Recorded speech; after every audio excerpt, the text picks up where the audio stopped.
And we are live. Hey, everybody. We're coming up with new names.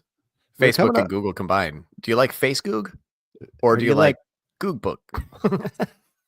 or do you like Magoogle? Yeah. I mean, they're all kind of counting conversions the same. So we can make like Tick Face Goog talk. Wait, no, that's too TikTok-y.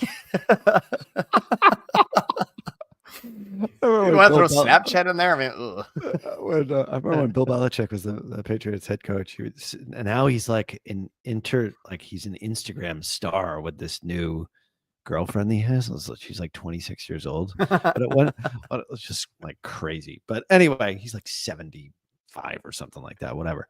He called. It's like, I don't check Snapface at all. like all those players being on social media. Old crotchety people. I love it. Old crotchety dude. I mean, I'm slowly turning into that. I'm just know. like, someone's like hands me like a Snapchat or something. I'm like, how do I use this Fandangle machine? It's true. It's true. Like my 6-year-old's like, look at the filters. I'm like, what are you doing? How do you do that? I know. Sorcery. Why do I have cat ears? I know, right? Simon, I know we're 3 minutes late. All right. I'm sorry. I know. It takes us a minute to set up. We're old and this is technology and this is hard for us. Leave us go. It is. As I tell my kids, please be patient with me. I'm from the 1900s. That is true, technically.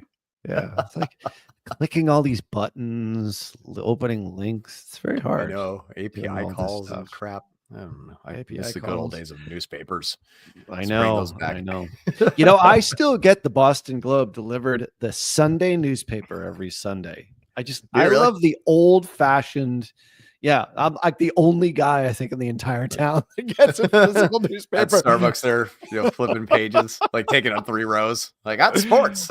Yeah, and then I go to where my mother lives. She lives in a long-term care facility. Everywhere is newspapers because everyone's like over 80. You know what I mean? Right? Yeah. Like, what's this internet thing? Right? They're like trying to click a link. Like, it's not working. It's not working. I keep trying to click it on the.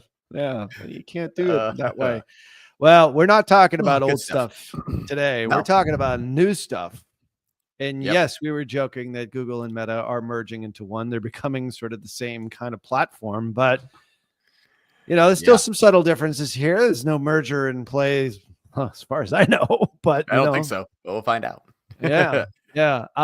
Apple is starting Apple Search soon, though. That's pretty cool. That'll be new. That'll be interesting. The relationship Google pays Apple $12 billion annually to be the default search engine for all their devices, on Safari too. And so it'll be interesting to see how that relationship plays out when Apple Search is launched. It'll be interesting. And then we're going to be talking about like PPC on Apple.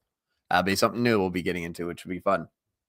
It's wild. I always thought it was crazy. I'm reading this book, Technology Disruptors, and now we're on the chapter, which is basically the start of, the semiconductor industry, like going back to all the way to like Ava Lovelace. Google this one. She was like the first inventor of the computer. Anyway, like back in the 1800s. Anyway, going all the way back to then. Now it's into like the Bill Gates phase. Like Bill Gates is starting like Microsoft. It was Micro-Soft.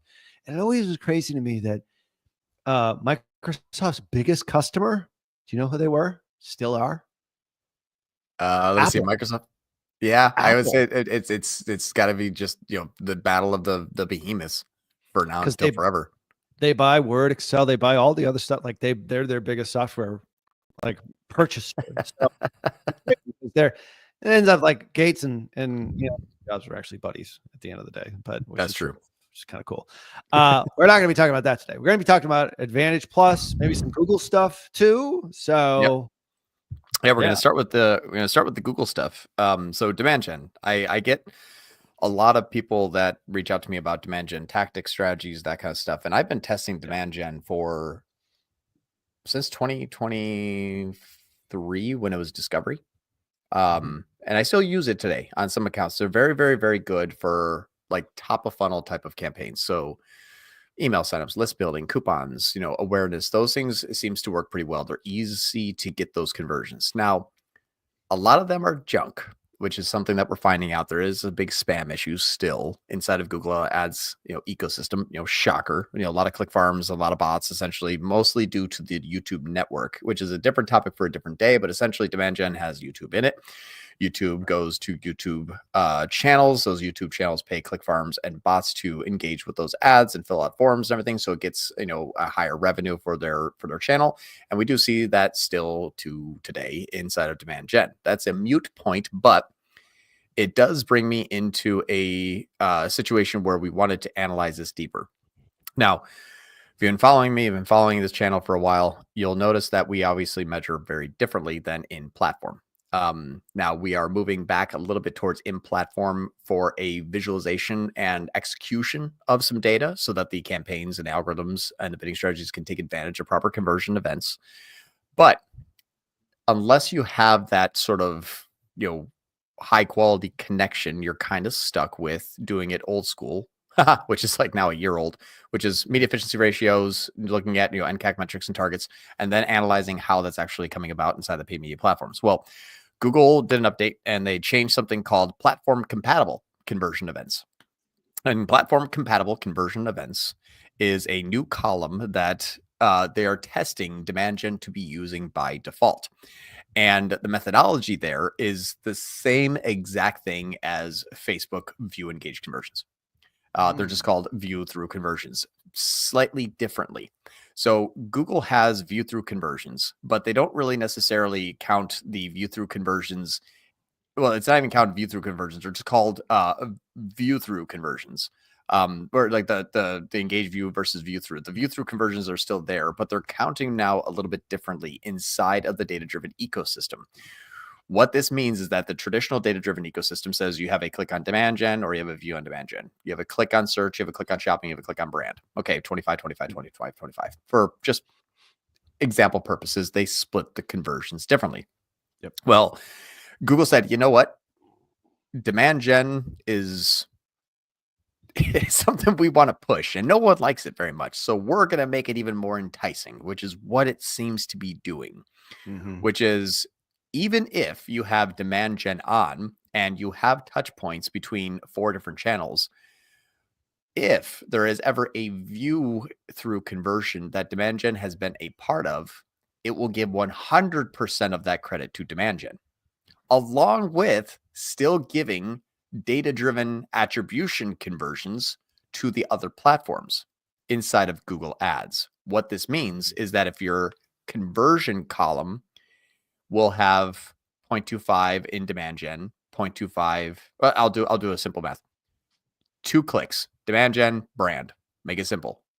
Your conversion column will have 0.5 demand gen and 0.5 Google brand in search. The new conversion column that demand gen is using is 1 conversion to demand gen, 0.5 in the conversion column, so they'll actually be different, and then 0.5 inside of your search. So this new column says if I, demand gen, ever show up anywhere in the path, I will take 100% credit for that user. It's a more aggressive attribution that has nothing to do with contribution yet again. So when I'm looking through this data, I piped in, this is just an example of a campaign that we're running. And we have the Data Suite server and the Data Suite server return customer piped in so we can actually see through Data Suite here what is actually happening. So we can demystify this for us. But watch this. There's a view through conversion column here. This is still using data-driven attribution. Data-driven attribution has given this view through conversion column 1. However, if you hop over a couple columns into conversion platform compatible, which is new now to Google, you'll see, hey, demand gen actually got 16 conversions. It's got a CPA of 153. And it's got over a 1x return in this last 2 weeks where we spent $2,500 on this. Wow. Thank you, Google. Thank you for my 16 sales, my $153 CPA, and my 1x return. You guys must be doing well. Now, when you click into a little bit deeper into the platform compatible columns essentially explains, and I won't read this all to you. You all can go through this and read for yourself. This is a lot of information here, but I'll shorten it for everyone here.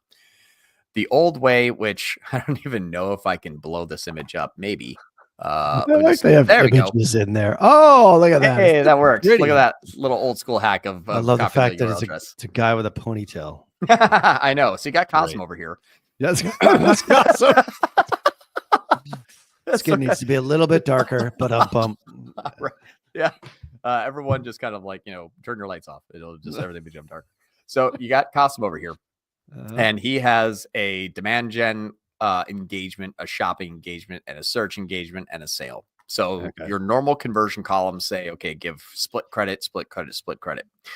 The new way that this is working now is something like this, where if we copy the image and then use this here and go to there, now it says if demand gen has a engaged, or if it has a view through, and even if they click shopping and click search and convert, we will count. Still goes back to demand gen. 100% credit still goes right back to demand gen. And they even mention in the verbiage that even if it's enter a conversion path, full credit, search is the campaign that was last touched and gets full credit, but the other advertising platform also count a full credit for themselves for appearing one time in the conversion path.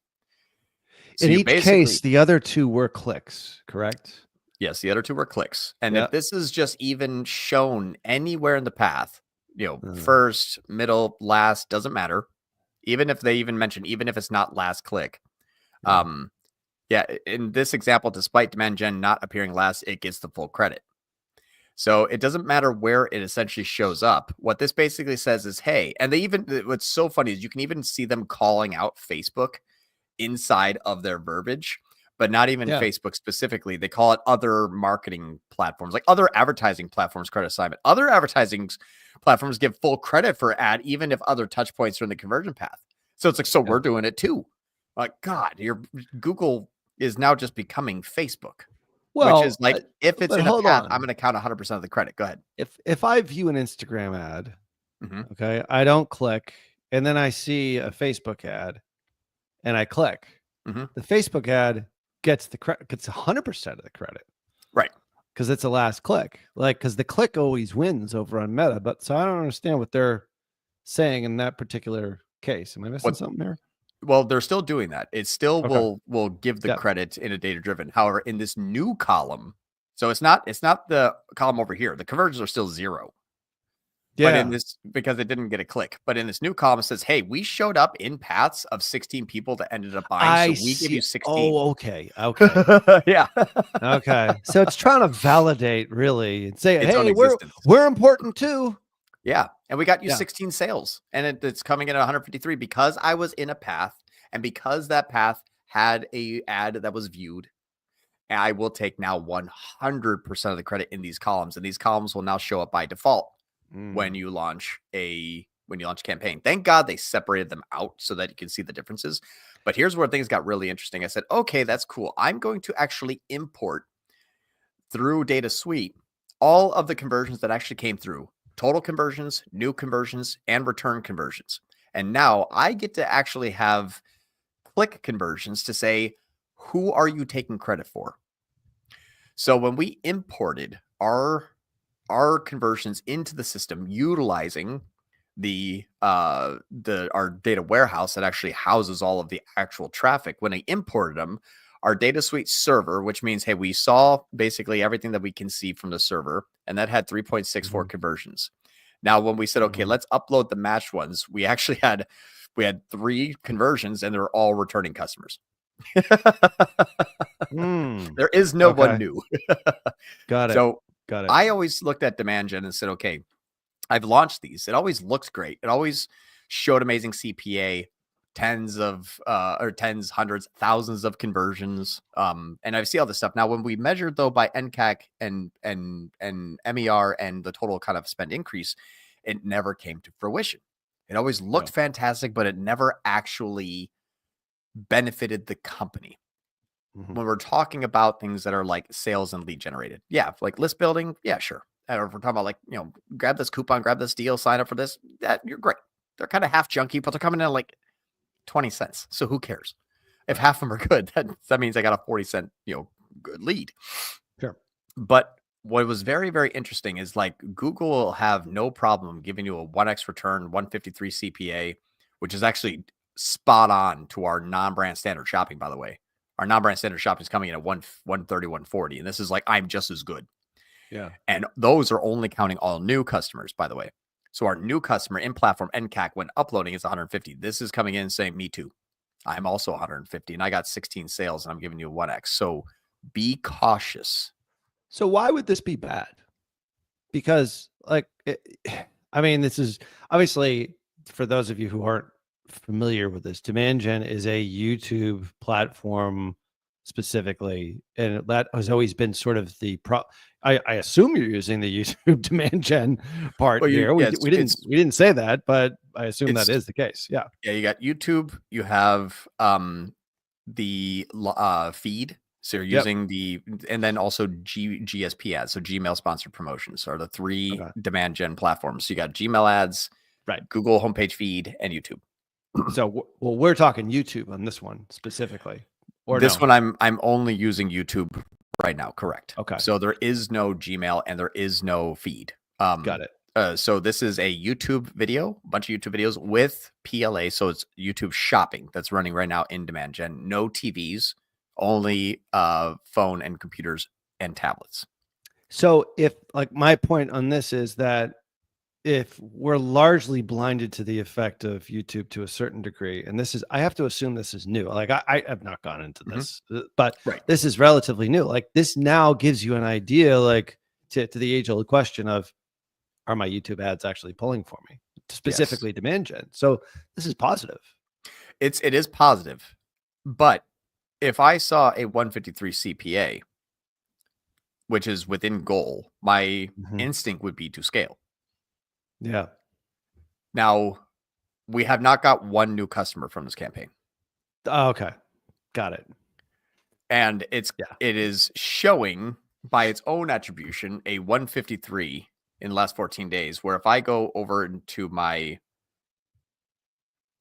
there we go. If I go into my non-brand shopping where I spent 115 grand this last two weeks, I'm getting a 184 on new only with a 5-day time lag. So it's about 150 when we average it out.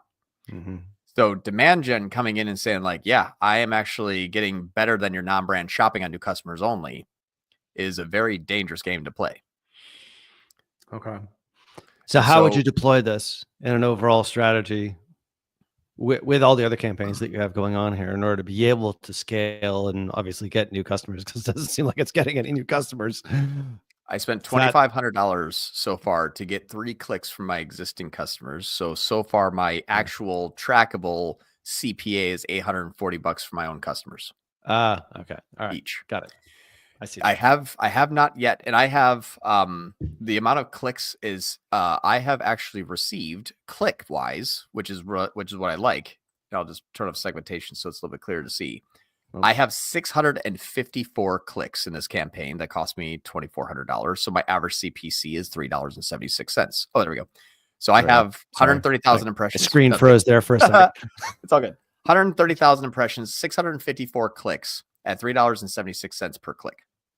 So I spent $2,400, and what the platform is basically saying is I got 16 conversions at $153 CPA at a 1x return, which this is perfectly in line for my goal if I need to scale. We need to be under 300 on NCAC. But I can't, Google is not going to reflect any of our conversions or conversion actions. They are using their own attribution of conversion actions. So as we import, they're not showing up here. It actually can't show a click path, can't show anything. So on the 654 people who have clicked and those who have bought, we have 3 existing customers, 0 new customers. And my CPA on my own people is $800 each. Yeah.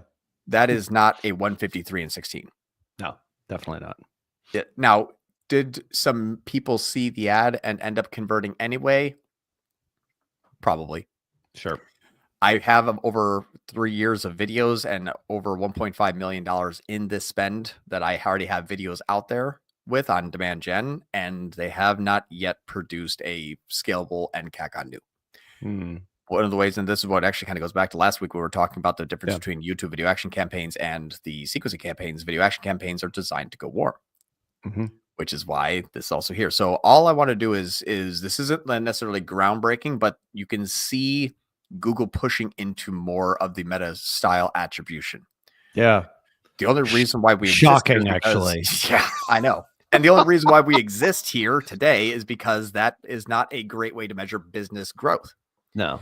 So we're seeing the platforms take another step into the, what I would say is wrong direction with the wrong intent. So you basically saw this inside Google MCC and you're like, what the hell? I'll try it. I'll test 2,500, see what happens on the other side. And here's the results.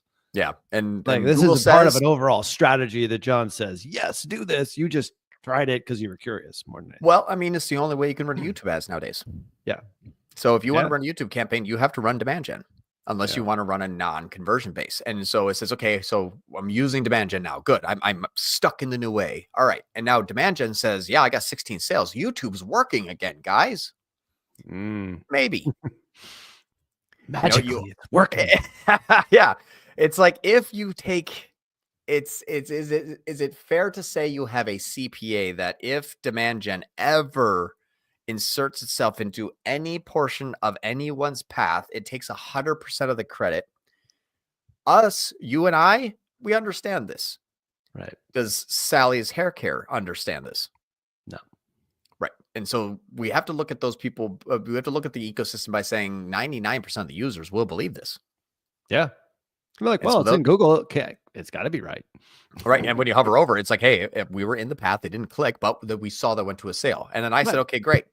Are they new or returning? Well, 0 new, all returning. Sure. Awesome. Returning. Yeah. That's kind of scary. I'm definitely not going to scale it. I'm actually going to pause this campaign so far. It has not had any sort of benefit that I can even see, even inside a data suite. It's like, yep, 0 new customers. I'm like, okay. So unfortunately, we have kind of a wall that we're going up against. But so at the end of the day, like if you're going to use YouTube, it's sequencing. It was last week's show. Yep. Right. Is there any other way? I mean, you can run this. This is working. Just you have to understand it is going to go to cold traffic, warm traffic. It's going to go to new customers, existing customers. It's going to go everywhere. But your job as a marketer, as an advertiser, as a person watching this, as a data-driven marketer, which is you use the data for your benefit. This is not data we can use. It is unfortunately another step in the wrong direction to essentially say, well, you're counting everything, so can I. And it's now just a tit for tat of attribution, which actually makes our job easier now because we're just still the singular source of truth. But it is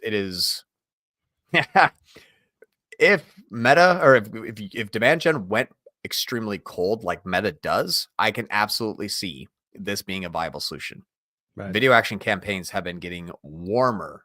And this is all the way back in January where I started doing videos on this. My first test was January 8th to the 14th compared to the 15th to the 22nd or whatever it is. We can see that as we start to increase and decrease Meta, YouTube gets better and worse by 50% revenue, click attributed revenue. Right. So it is something that is kind of interesting that the new way that demand gen will be counting conversions. We have tested it, spent $2,500, saw how warm it's getting. And it is something that we simply have to take into consideration when we're thinking of our strategies as our omni-channel marketing strategy is deployed to say, hey, should we run YouTube? Our first thought should be yes. However, how do we measure? And if yes, how do we measure? We have to be mindful that these could be existing customers or warm traffic. Right now, I have very little warm traffic. I have more existing customers is going essentially to my database and be like, we want to buy again, and counting them as better, CPAs than my new customer only, which is also not true. Right. So we have to just be mindful of the way that this is being presented. If you don't have data suite, or if you don't have a CAPI import, or you don't have an import from clicks feature, it's I mean, all 16 conversions counted were all wrong. Yeah, all wrong. Well, I'm sure there's going to be a solution coming out of the lab for that at some point in time. There will be. Yeah, there will be. Yeah. Well, if I could count new customers like I was uploading, I would be driving this into new customers. The problem is after 650 clicks and $2,500, I don't have one new customer to show for it. Yeah, it's just So there you go, John Moran doing the testing for you there, ladies and gentlemen. Demand gen still kind of a crock of shit. Still, we can't even on new customer imports. It never went cold. Quickly before we get over to questions, because we've sort of been neglecting all of our question people the last couple of weeks because we got so heavy into a lot of the stuff we're talking about. Updates on Advantage Plus, things that you're seeing since last week. It's been 2 weeks really since we've had a show on Advantage Plus. Obviously, we dropped the bomb there. We actually rebroadcast that episode today on Perpetual Traffic. So check that out over at perpetualtraffic.com. You see John's face yet again on a Perpetual Traffic episode. Apologies in advance. Like two really not good looking guys, like on all of our ads. Like, God, these guys look like they read the newspaper. I know, they are so old. Oh my God. Just get the ink on the fingers, all that stuff. You gotta wash your hands after you read it. Yep. Oh, it's horrible. All right. So here's the update. So we know the Meta has been wanting and trying to push into Advantage Plus. What we have come up with, where I've shared this, I think a few weeks ago, is my interpretation of the best new Meta ad structure, utilizing what we would consider to be the best data and the way that Meta is wanting to optimize for Advantage Plus only kind of thing. So it's going AI. I mean, if you look at the earnings call from Facebook, their CapEx on AI is like, hundreds of millions of dollars basically in the next few years. 60 billion this year. 60 billion 60 in billion CapEx on CapEx on data centers and AI this year. For just Meta? Yes. Oh, I thought that was more globally. I thought that, okay, so 60 billion, which is, okay, that's even crazier. So yes, it's insane. It is moving this way, whether you want it to or not, because they spent $60 billion on it. They're Imagine not having like, 60 billion. Imagine having 60 billion. I'll spend 60 billion. Yeah, I'd like my CPM to be a little cheaper, you assholes. Yeah. I mean, you got 60 billion. They're taking all the money that they make on all those wasted campaigns and throwing it back into the AI. So we need a new data server. Everyone blow through their cost caps. All right. That's right. That's it. Let's just erase everyone's cost cap for like 24 hours to make up of that 60 billion.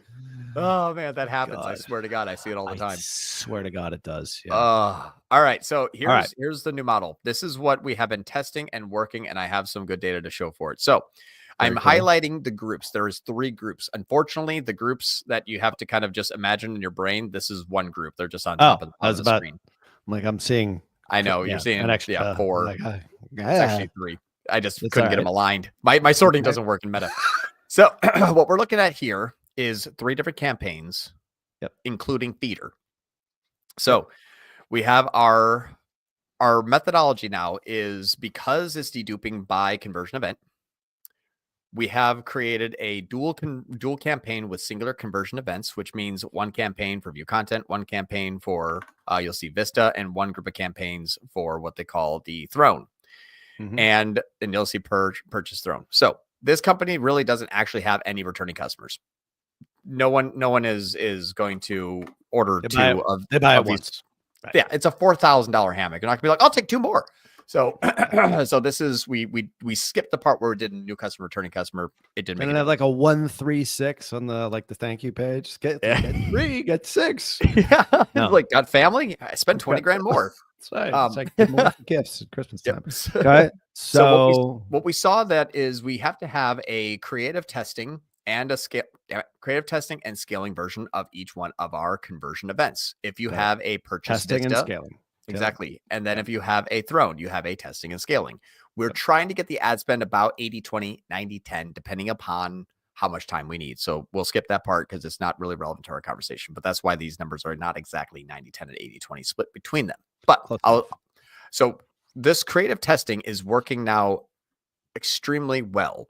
And what we're seeing is that we are using a testing and scaling. The methodology is trying to spend 90-10, so 2,600, 26,000.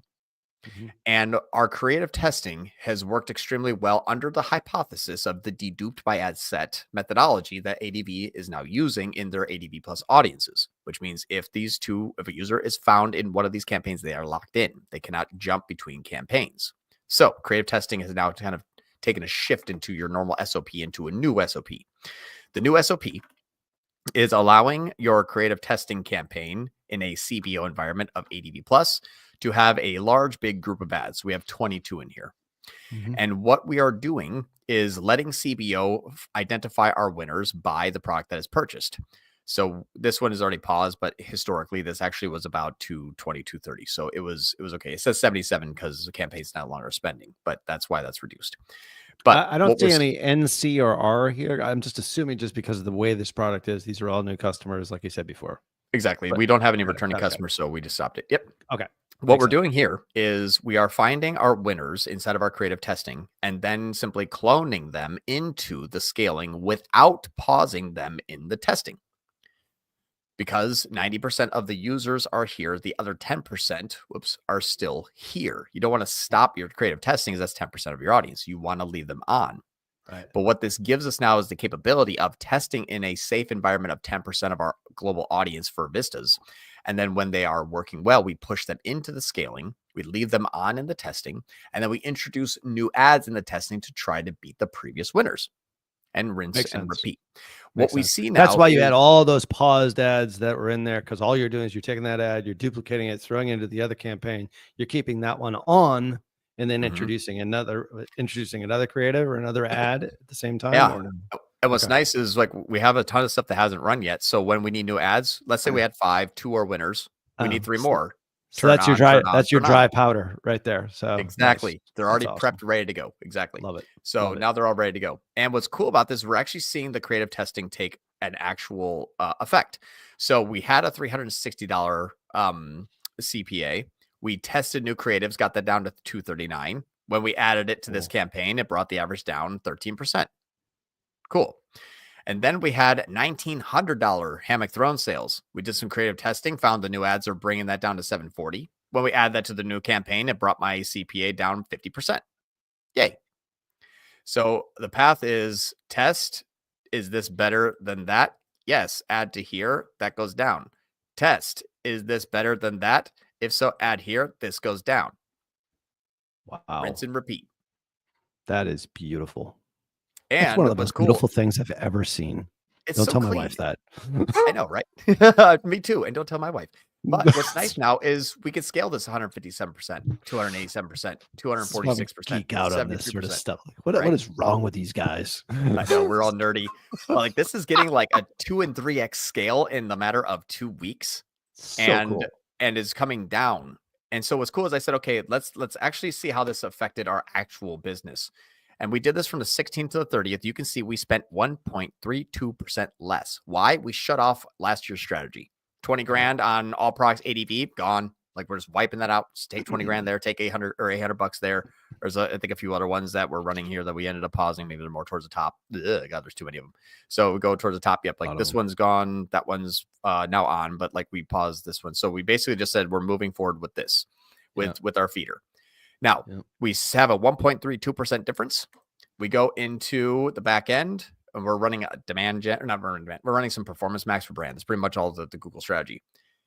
So if we look at the results of the prior compared to the previous period, our return customer rate is down 14% because there are new customers. We have 24% more orders. We have more Vista sales. We have more Throne sales. Those are working again. Every single part of our funnel and our conversion rate is up between 1 and 23%.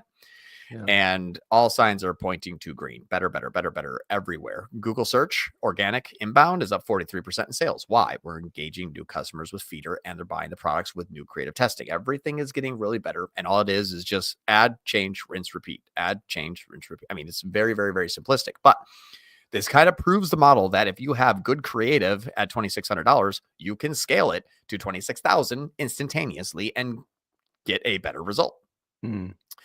Now you have a lot easier creative testing. The creative is doing the targeting. Next week's episode, we're going to talk about creative targeting. That is going to be really important in the creative testing. But now your creative is doing the targeting. So 2 similar of creative means 1 dies. Rather than force it with ABO, you have to iterate. So we're going to go through that next week because everyone's like, well, why stick 5 in there? It's only going to work on 1. It's like, yes, because the ad is doing the targeting. If you have 5 the same, why run 5 same ads? The key is the ad is doing the targeting. Bingo. It's the hook, the message, whatever the theme is for that ad. I'm curious, and that's the thing that creates the targeting. Your words in the text. Exactly. Yes. Closed captions in the video, words on an image, or words in text. Now do your targeting. So if you're like, I made 5 different variations of this one ad and only 1 worked, it's like, no shit. Yeah, great. That's fine. For that subsection of that particular audience, that's what's working right now. Exactly. The point is like, that, I mean, we've known this for years, but I mean, Meta is reading all that stuff anyway. It's like now they can just read it even better. Yeah. And then interpret it. And then, depending on what your conversion event is, in this case, it's a little bit skewed because it's like you're not really going after new customers, particularly because everyone really is a new customer. The point is like it's the creative actually makes the audience.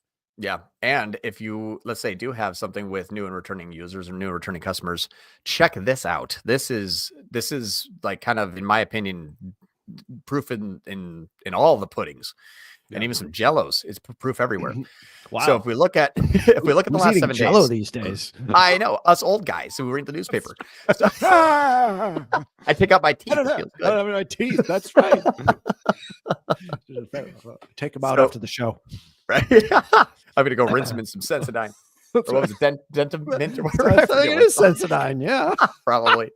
Oh, come on. Let me just kill cameras. This thing's been really slow, but this is actually really, really cool to see. All right, watch this. This is last 7 days. Check this out. We have a purchase immune and a purchase immune NC. Okay. Yep. And in this purchase immune, out of 33 sales, only 11 were new. And this one, out of 111, or out of 145, 111 were new. So much better ratio. Cool. So watch this. When it is going after not new customers, you got $2,500 on your new audience and $1,000 on your existing customers, because this is going towards new and returning. Now look above. When you say, hey, I want you to go after new customers, it's okay. Out of 31,000 went to new audiences and only $135 went to existing. Interesting. Yeah. And the one right above it, not going to new customers. It gave almost 2,000 out of the 13,000 to my existing customers. Anytime we ask for an NC, we get NC. If we do not ask for new customers, our spend goes a lot warmer. And so that's what's really, really crazy. We're testing the RC, and you can still see it's going cold because we only have one sale. Damn it. We only tested this for 1 day, then we paused it. But out of the one sale that we got, one was a returning customer. So it nailed the goal, but we're still testing this because it's still going too cold. So that's something we're working on. But it is pretty crazy to see the spend splits by the audience of 31.5, 31.4 going new. Out of this $3,000, only 2,500, or out of this 3,500, only 2,500 of it went new, because what you count matters. So accurate. We haven't seen these kinds of numbers. Puppet Masters now on Meta. It's amazing. Yeah. We're going to have to, in a future show, we're going to have to go at, like, one of the big questions that we get, or at least that we get on this show, is how do you set all that up, which is a whole other thing. How you do custom events, CAPI integration, all these other sorts of things, like all the stuff that you did behind the scenes, how much time that actually took to set it up in this particular case. Obviously with the Hammock client, it's not necessary, but here, like, how long did that take? I think about 48 hours. About 48 hours of how much dev work, how much did you do on your own? Did you get, like, who did you get involved in order to be able to do it, pull it off? Yeah.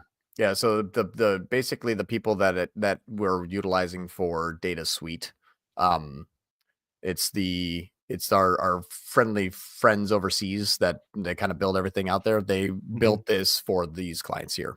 Got it. I don't want to name names. Names. Okay. Secret sauce. It is a little bit of a secret sauce here. It's like, 100%. Yeah. You can't buy this off the street. But anyway. No, especially with how we're backfilling the information since basically the beginning of time. Like it's pretty advanced. It is crazy. It works really, really well. I won't definitely go out there and just say, like, hey, everyone can do this if you figure it out the way that we did it, because that's kind of dumb. But it's working well. And as a good capitalist, I would like to have some clients on it. Yeah, absolutely. So very cool. The cool thing is like all this was engineered inside the lab, and it's not commercially available, really. I mean, but that's the next step, which I actually texted it will be commercially available very soon. Yep. Very soon. And that's what you and I have to kind of link with and talk about, availability, pricing, and that kind of stuff too. But this is basically this. You're watching live alpha testing, really. Like before the next SaaS tool comes out, you're watching it be developed in real time. Like that's what you're all kind of watching, which is pretty cool. But it is something that allows you to also think differently. I always say, people are like, how did you do this? What's the best? What's the best? What's the best? And it's not the best. It's how to think like us is what we're trying to do. Is if you are going to run demand gen, this is what you would expect with Google data. This is what you should see with your data. That will teach you to be a better marketer. Yeah. We got some Q&A. Better marketers. There's a lot of better marketers that are asking questions here. We have got 18 minutes, so let's rip through them. You want to read them off so it's faster? Because all of a sudden, I'll read them off. Coming in. All right. All right. YouTube feeder sequence campaigns. I got the sequence part, but can you share more on the targeting part for TCPA capture campaigns? I'm optimizing for paid signups to a membership site. So on YouTube feeder sequencing campaigns, again, you're not necessarily trying to count, the conversions at all. What you do want to look at, though, for your targeting and your sequences, my hierarchy is keyword. So you can say these people have been Googling these keywords essentially on all Google properties, including YouTube. And those things are like adding in your high quality keywords. Where I would capture those from is from your inbound non-brand shopping and non-brand search campaigns. So if it's like, hey, when people are searching this on Google, they convert well. Those keywords you see in those search terms you see in your report should be added as your YouTube sequencing targeting for the people who are either in the market or have Googled recently. So have searched recently or in the market with an interest or purchase intent. That's the first layer that I think it works really, really well. The second layer I see is actually by going through all of the competitor sites of your company and then saying people who are visiting sites frequently or people who are frequently visiting sites similar to. So if you basically grab all of your competitors, that is going to go to a really wide audience to say if anybody out there in Google land has ever Googled any one of my competitors, I want to be in front of them. They need to know about me too. So that's the second one I've seen best. The third one is going to be your interest and your affinities. Those are okay, but those are like a 1 in 10 chance that those pop really well. So that would be the best. Target. And he is importing first-party data conversions for new customers only. So good there. Just make sure that you're importing first-party data, but it's on first click. If you send a last click in as expecting it to be first click inside of the campaign, you will literally wipe the performance of any paid media campaign. That's one thing that we learned early and often. If you import, it has to be true first click imports. Otherwise, never send last click as first click. Yeah, good gosh there. Okay, John Moran's dog. Next up. All right. New e-commerce business. Budget of $10K per month. What's the ideal account structure for a new account with no conversions or historical data? Key priorities to be over the next 3 to 6 months. No meta ads. New e-commerce business spending 10 grand a month. Honestly, I would do a PMAX feeder, non-brand shopping, and a brand to start. Those are going to identify if what you're pushing into is actually having a comeback in return. So you're going to start all kind of blank, no brand, and your PMAX feeder is going to be kind of like, dead. Your standard shopping should be low tier ROAS, non-brand, obviously. As you start to increase your non-brand shopping ad spend, you should see start more PMAX feeder, PMAX feed only should start to get more activity. And then your brand name should be searched more often. Those are the things I would say. If I'm getting clicks on these, are these people coming back? And allowing us to remarket to. Those are the 3 things I'd run now. Got it. Makes sense. Thank you, John Moran's dog. Matthew Berman's got a question. All right. Lower tier ROAS and standard shoppings to have 0% loss due to rank. Ad spend is running out in 2 to 3 hours left in the day. Prime purchasing hours. Would raising tier ROAS help spread?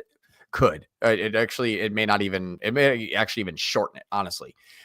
Raising the tier ROAS would essentially lower the bids or bid only for the people it knows it can convert, and those people will come at any point in the day. My opinion, if you're running out of ad spend in 2 to 3 hours left in the day, I would test looking to see if you have that weird spike at 1 or 2 o'clock in the morning. A lot of campaigns, when you're looking at it, all of a sudden it's like midnight, it's like, whoa, and then it dips down. And then here comes the 4, 5, and 6 a.m. hour. Try to see if you can start your campaigns at 5 a.m. Unless you're just getting a crap ton of midnight, then start your campaigns at 10 p.m. and then start other campaigns in the early a.m. I would segment out your campaigns based on time.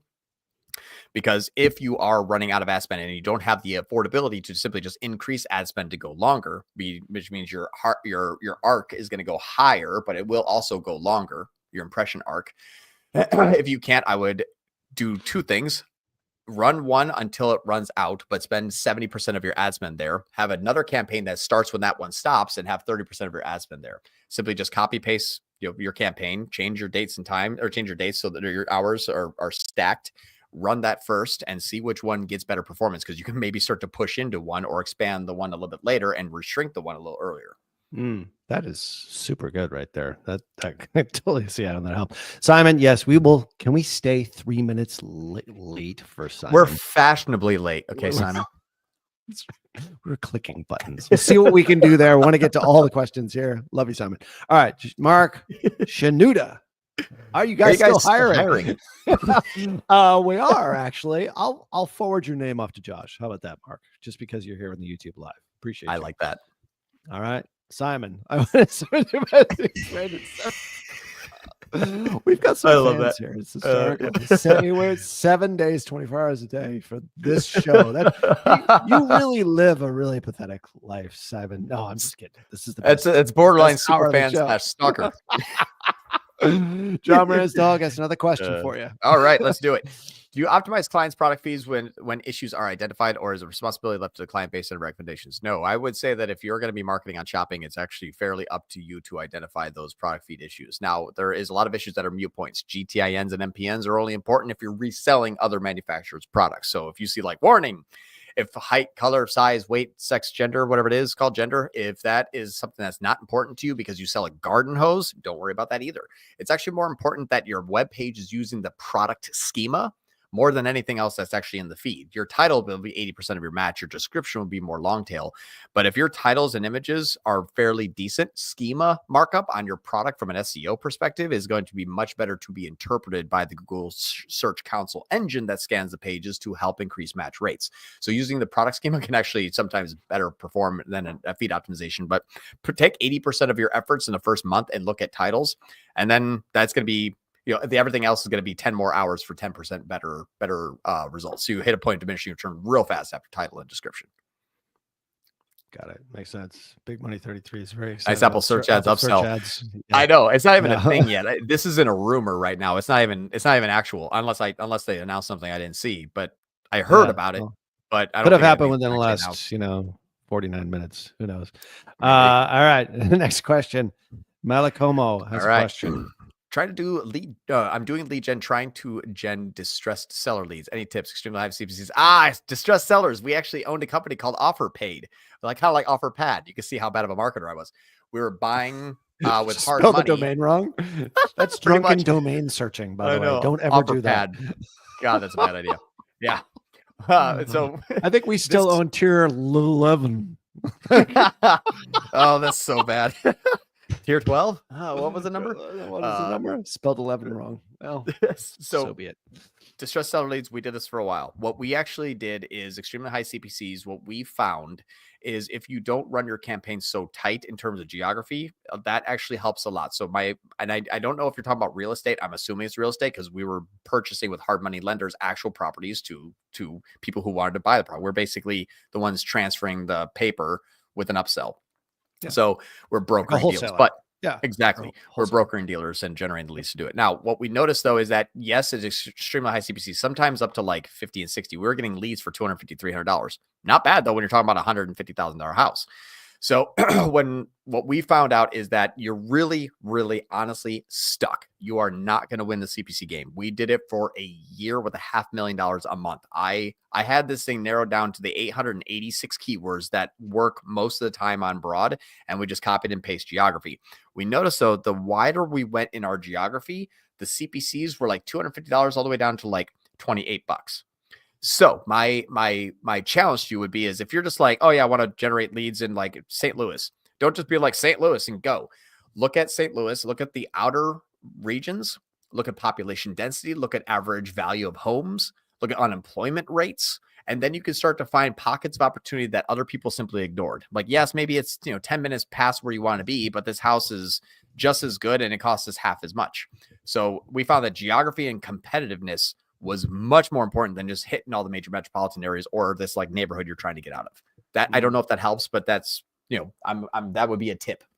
Well, that's a killer insight though. Mark Shanuda wants a job but has a question. Yeah.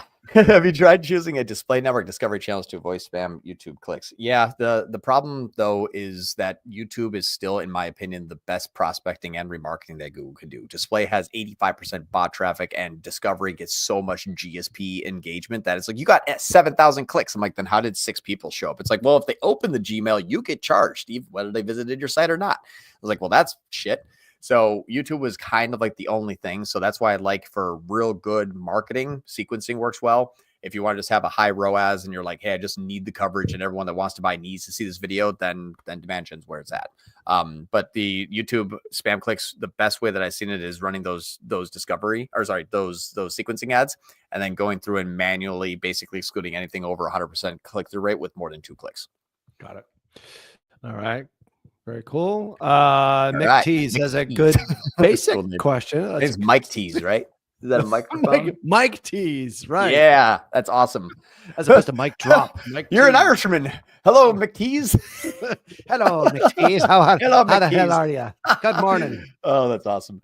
All right. Can you explain why you ran campaign optimized for view content on Facebook? Yes. So this is feeder strategy. We have done videos on this. So feeder strategy is basically a view content. It's a conversion campaign. It's an ADV sales campaign, not ADV shopping. Those are gone. It's an ADV sales campaign optimizing for view content. View content is the closest we can really get to a non-bouncer. Is essentially, it's better than a landing page visit or a landing page view or click. It's like, because the event fires. Yeah, it's like, did they do something on the page that simply shows that it's a real human interacting? So, but because the view contents are newer people, average is 75% cold. Your conversion campaigns are average 35% cold. So we're seeing 3 times the click-through rates, 1/10 the CPC, and 1/5 the CPM. They are fantastic to bring in a new person, but because they are a view content conversion event, it means that those users can now jump to other campaigns because they're different conversion events. They're no longer dedupe because they're different conversion events. So that's the feeder strategy bringing on all those new people.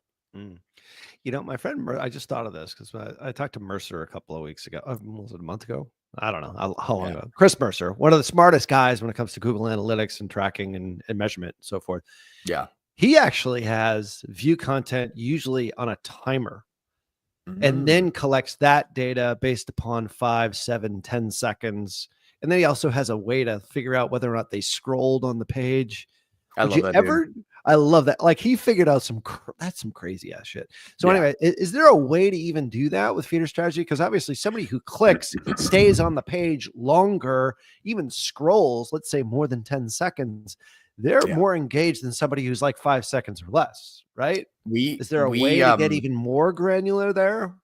I put in a request with our friends that we were helping us kind of develop this stuff. And unfortunately, because of the way that we would have to kind of use our own server side view content and that stuff, the events that have more people that we push through has a more cost to us.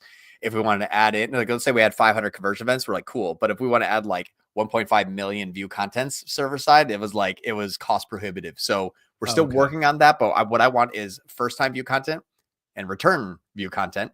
Right. Because that's my next goal. I'm working with some other folks on getting that done. You're taking the top signal, really. Like, I'm taking sort of like the next level kind of stuff, but it's only because I can't use that audience. If I upload the audience of non-bouncers that stayed longer than 10 seconds, they give it a MetaMech, and be like, nah, maybe I'll use it. Yeah. Like, great. So audiences are kind of halfway done right now. Doesn't matter. So anyway, like the click and then to the conversion is basically, it's a signal to the algorithm that this person is interested. So you create your own audience. You're creating your own demand, in essence, that's yours. And that's the beauty of feeder strategy. And if I share this for 2 seconds, I do think it's important, because if we look at this, for example, I don't think we can talk about feeder strategy enough, by the way. Like, when people just ask basic questions, I think it's great. So it's great questions. McTease. Yeah, McTease. Top of the morning to you. You're a really cool leprechaun there, man. All right, so watch this here. So this is CPM, CPC, CTR. I'm just going to use all for expediency. You can granular if you want this. But if you look at the last 7 days, for example, my CPM is coming in at 1/3 from our ADV purchase campaigns. So 30, 20, and $30 average, 9. My CPC, $1, 60 cents, 9 cents, 8 cents. Click the rate 2, 2, 4, 4, 10, and 11. You see, because those aren't valuable. Like, the algorithm looks at that as they're not that valuable, but you're leveraging that lack of value to create demand and awareness. And we're spending very small amount. Now, here's the cool part, though, is the way that I personally measure these is if I spent $482 on my main view content campaign, I am getting 121 add to carts for $500. So just remember, $120, $500. Now, if I go to my main purchase campaign that has spent Yep. So if I go to my main purchase campaign that has $2,000, which is 5 times more, when you spend 5 times more, 121 should go to somewhere like 600. It goes to 149. It's basically the same thing. Geez, so you're feeding your add to cart audiences at the same time with those. For basically 1/4 of the cost. Yeah. Because these people are so hot and so ready to kind of go, because these people have already had the shit kicked out of them by frequency. So they're becoming less engaged. These people are fresh, new, ready to work folks. So do you even bother doing like an add to cart, like level, we used to call it like a level 4 campaign with these people, or is like the conversion campaign pick them all up? You don't necessarily need to do it. My feeder strategy of view content will get more add to carts than my add to cart campaign did at way cheaper. Right. I'm just saying, like, would you do a retargeting campaign specifically for add to cart, because you're getting these add to carts at like a dirt cheap price? We tried, but it won't actually engage those people. It won't engage those people. Okay. No. Yeah. Our audience is like, each time we're like, go there. It's like, I'm like, damn it. So yeah, it just, it never hits what we're trying to ask it to go to. Okay. All right. Oh my God. Like 10 more questions just showed up here. Like, Jesus, everyone, I'm so sorry. Sorry, guys. We thought we only had like 1 or 2 left. Mark Shanuda has a question again. Yeah. Demand now allows for channel selections. Have you tried excluding YouTube and Gmail? It's good for your job interview, by the way. I know. Right. Yeah, I have tried, and I do have even back at like old agency days kind of stuff, tried a whole bunch of things where we just didn't upload the content, so it had to go into the one network. I have not yet made it work for new customers. I can get a shit ton of conversions at great CPA and awesome ROAS, just not on new. So that's the part where it's like, it's I can reduce the spam and get more existing customers, but that was not the goal. So I'm focused on new. Spam I've already kind of reduced a lot of. It's just now I have to get it cold, which is my next goal. Got it. I think Mark's just asking questions like he's in an interview here. So anyway, what the hell's a Bing?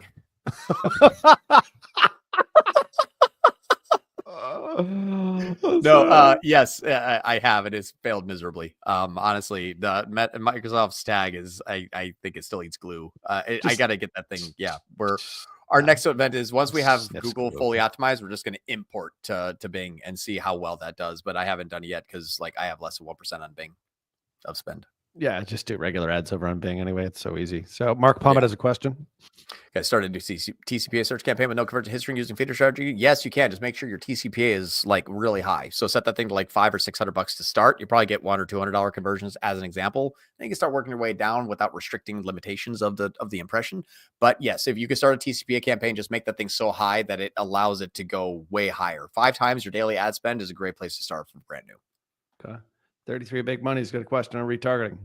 Retargeting ideas for medical account restrictions, dental. Yes. One company that actually has done a fairly good job at doing this is Blotout. They are a company that can help with the type of data restrictions and HIPAA compliances. They are fantastic at that. I would reach out to Blotout. Absolutely. It's the best for HIPAA compliance. Yes. Simon is asking for 3 extra minutes, but also asking a question. Can you go 3 more minutes? Or are you good? Yeah. Okay. Yeah, I'm gonna start my next meeting, and if I see the person join, I'm gonna have to be like, bye everyone, and hop off real quick. If that's cool. I will do the same because we both have meetings at the bottom of the hour. Anyway, I don't know what the question is here. People are waiting, join to let them in. There. I'm so sorry, I do have to jump. It's starting now. People are waiting in that room. But let's see. The traffic support sales, no, not that I can directly correlate yet. What's really interesting is I have yet to prove. Well, I have proven it, just not very consistency. I can see in our data suite that people are getting the view content, then conversion clicks, and then a sale. So I do see them jumping. Yes. Is it every time? Not really. And can I actually track a lot of sales? And CAC is ridiculous on those. However, I have it's 95%, like it's anecdotal, but it's like 95% of the time I cannot scale a meta campaign very effective and efficiently without a feeder running, even though I can't prove that it actually ever generated a conversion. I think it just helps the targeting. Yeah, absolutely. All right. We both have to go. Simon, come on back with your questions next week. Just show up early. We'll be and we'll play late. Simon Says. Yeah, we'll do Simon Says. We'll get you your questions first. Thank you so much, everybody, for coming on this week's Tier 11 live. Same time, same channel. Next week, me, John Moran. Hell of a weekend, John Moran. We will see you next week. Bye, everybody. See ya.